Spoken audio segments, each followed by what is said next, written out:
Graça e paz da parte de Deus, nosso Pai, e da do Senhor Jesus Cristo. Um privilégio poder celebrar com você esse momento tão especial de reflexão na Palavra de Deus. E eu oro e desejo que seja também de grande proveito para você, para a sua vida. Hoje, sábado, às 19 horas, nós temos o culto da Geração Livre. Às 7h30 da manhã nós temos o círculo de oração, um momento muito especial para a dedicação ao Senhor, e dentro desse sábado é o nosso relógio de oração, de 7 às 19. São 12 horas de oração, todo último sábado de cada mês, então eu convido você, se quiser participar, você é membro da igreja, passando por aqui, vamos celebrar o Senhor em nome de Jesus, um momento de grande proveito para nós. Cada horário está distribuído entre os setores da igreja, enfim, é um relacionamento de oração diante do altar de Deus.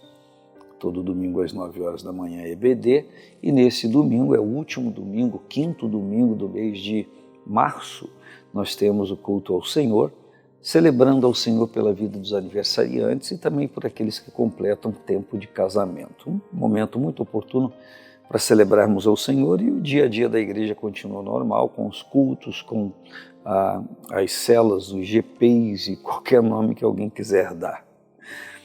Eu quero celebrar com você a palavra de 1 João capítulo 2, que diz: Meus filhinhos, estas coisas vos escrevo para que não pequeis.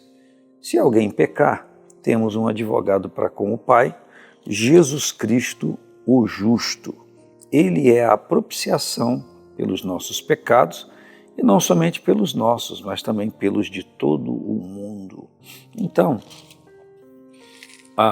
João acaba de escrever aos irmãos, escrever à igreja, sobre o poder da confissão, o poder de transformação que o Espírito Santo ministra, propicia, através da fé no Senhor Jesus, a purificação, a santidade.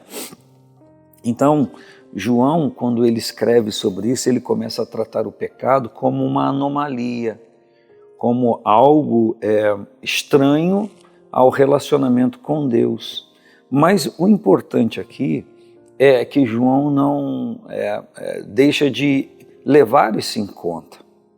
Por conta da fragilidade humana, ele acaba de falar sobre o sacrifício de Cristo, sobre a forma como que Deus se coloca diante de um arrependido, diante de alguém que confessa os seus pecados, de alguém que busca o Senhor e se envolve com Ele.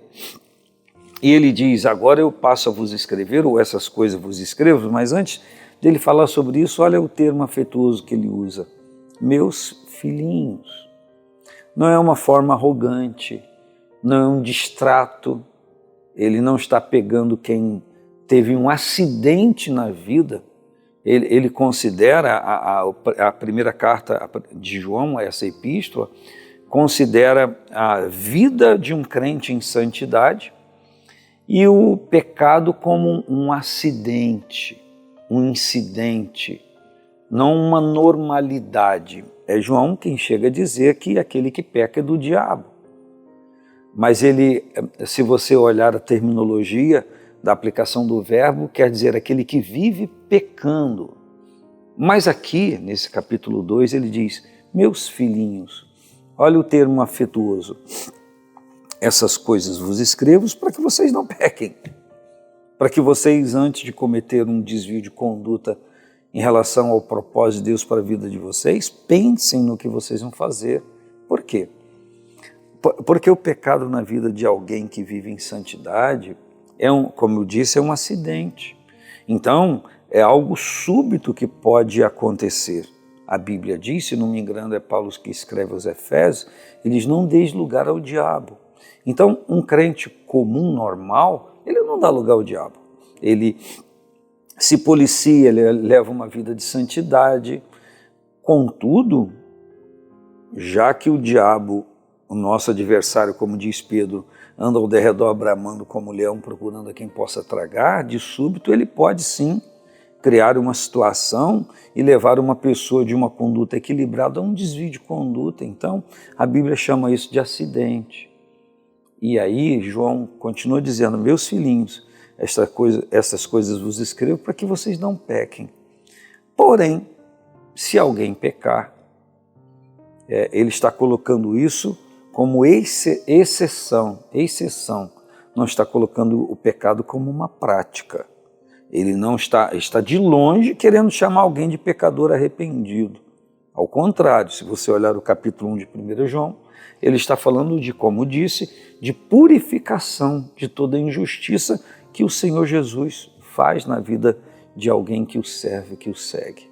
E ele diz então, se alguém pecar, se acidentar nesse seu relacionamento com o Senhor, temos um advogado para com o Pai, Jesus Cristo, o justo. Interessante, né? O Deus que diz para a gente não pecar, o Senhor Jesus que morreu por mim e por você para nos purificar de toda iniquidade, Ele é o advogado para com o Pai, Jesus Cristo o justo. Isso é loucura aos olhos humanos, ou seja, morri por você, porque sem mim você estava condenado, você me recebe como seu Salvador, você se arrepende de seus pecados e se converte pelo poder do Espírito que eu lhe outorgo, e se você desviar a sua conduta, eu estou aqui, recorra a mim. Não faça como Adão, eu estou parafraseando, no Éden, que tenta se esconder, tenta inventar conversa fiada. Confessa. Volte de novo ao princípio, às bases do seu relacionamento comigo e a coisa está resolvida. E o versículo 2 diz, Ele, Jesus Cristo, o advogado justo, é a propiciação pelos nossos pecados, e não somente pelos nossos, mas também pelos de todo o mundo.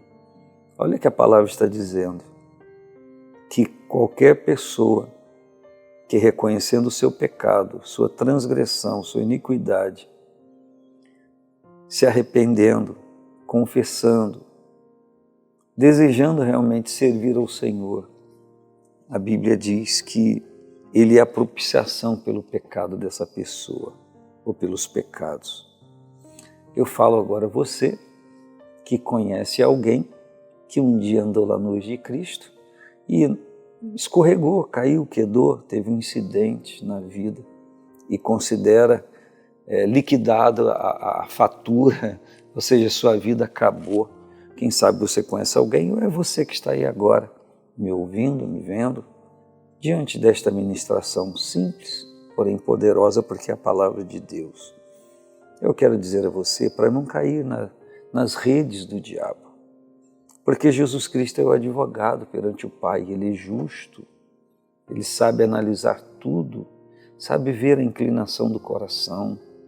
Então, em nome de Jesus, meu irmão, minha irmã, se volte para Deus, volte sua vida para o Senhor.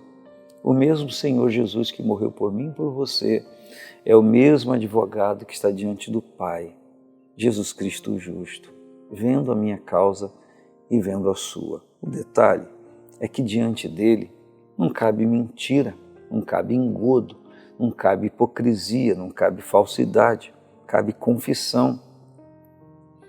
A Bíblia diz que aquele que confessa as suas transgressões e deixa e abandona, alcança misericórdia. Mas aquele que não faz isso, não tem misericórdia. Então, está no poder da sua decisão. A maioria das coisas estão no poder das nossas decisões. Se você decidir agora, sim, que a sua vida tem jeito, o Senhor está com a mão estendida para te ajudar a se erguer e te dar o equilíbrio que você precisa. Que o seu coração se volte para Deus, porque o de Deus está aberto para te receber. Sua vida não acabou, tem ainda condições de conserto e reparo para a glória de Deus e para a sua salvação. Um grande abraço, paz do Senhor Jesus.